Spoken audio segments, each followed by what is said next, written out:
So here I am assembling the Garvey multifunctional fitness device. It does have a pretty simple instructions. I'm currently finishing up with step 1, which is the base. You guys look closely.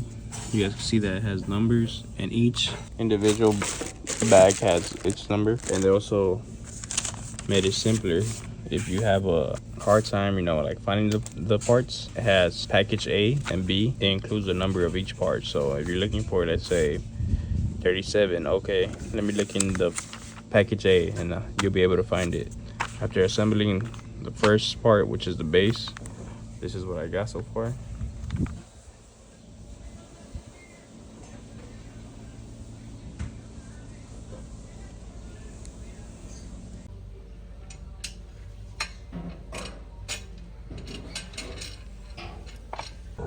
I believe I'm halfway there, but I just wanted to make a quick video to show you guys how convenient these 2 pieces of paper are. So I'm reading the instructions, and it gives you the part number. And usually I'm looking around at this mess, and it's like, oh, where could I get the part from? But I separated them, so that's from box B. This one's from box A.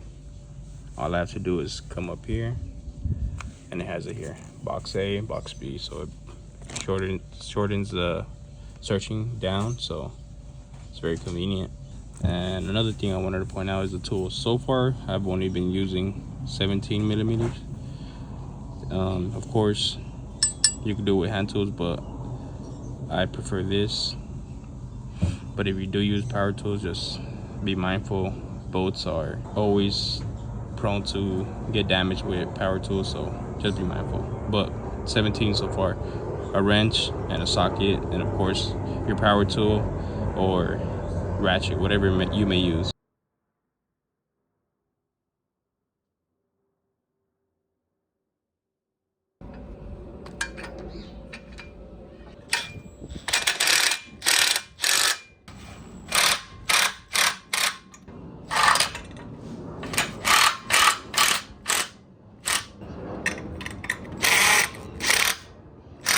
So here are the tools I use. I prefer to use impact instead of a ratchet, but it's all up to the builder's choice. Channel locks or tongue and groove pliers, a wrench set, and a socket set. Specifically the 19, 17, and 15 millimeter sockets are the ones you are going to use, and the same goes for the wrench size. So those 2 go hand in hand.